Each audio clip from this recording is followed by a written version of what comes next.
Let's talk for a bit about spiritually drunk. We're all familiar with alcohol, pretty common thing in our society.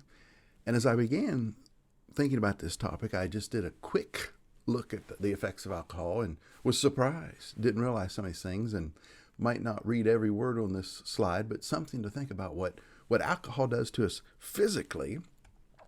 Some things are short-term things, just skin flushing, people pass out, people vomit, lowered inhibitions, we make poor judgments when we've become drunken.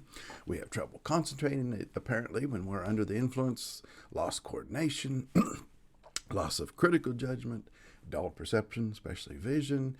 Talks about mood swings and reducing the core body temperature and raised blood pressure. Then there's long-term effects when you use alcohol. Liver disease, cirrhosis, circulatory problems, cardiomyopathy, nervous system damage, and some of these other things become dependent on alcohol. And even psychosis, that's an interesting one. Psychosis can be a long-term effect of use of alcohol. So just wanted to get our brain straight as we look physically at what alcohol can do. And then using this phrase, spiritually drunk. You ever thought about that?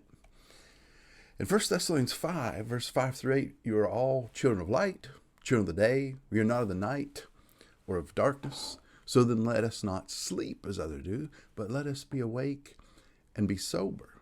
For those who sleep, sleep at night. Those who get drunk are drunk at night.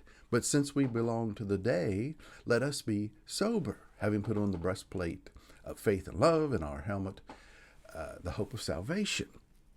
So we see the concept of being sober and not drunk in the Bible, spiritually.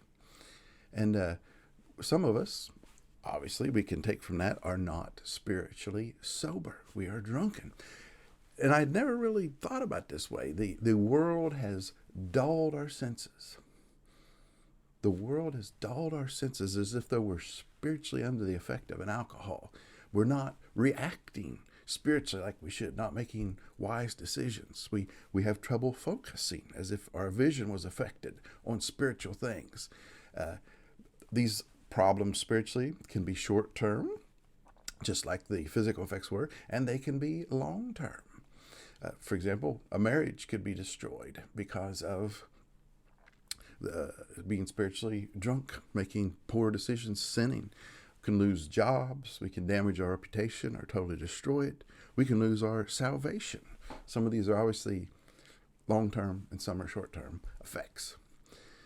So as we continue thinking about this, we hear the word sober, and I don't think we often think of the opposite, drunkenness. But yet that very verse that we looked at, Thessalonians, had the concept of sober and both drunk, the concepts spiritually. So thinking, I think, of the opposite here really makes it, stick out. Not just thinking sober, thinking being drunk, the opposite. So, and that's what happened to bring this topic to my mind. Someone recently presented it this way, and it just smacked me. I was like, man, that is pretty deep, if you will. It's amazing.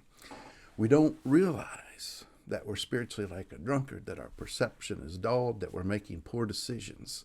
And we can be intoxicated by friends, can't we? Influences, by pleasures of life, by the desires we have. All these things can affect us and make us be spiritually drunk.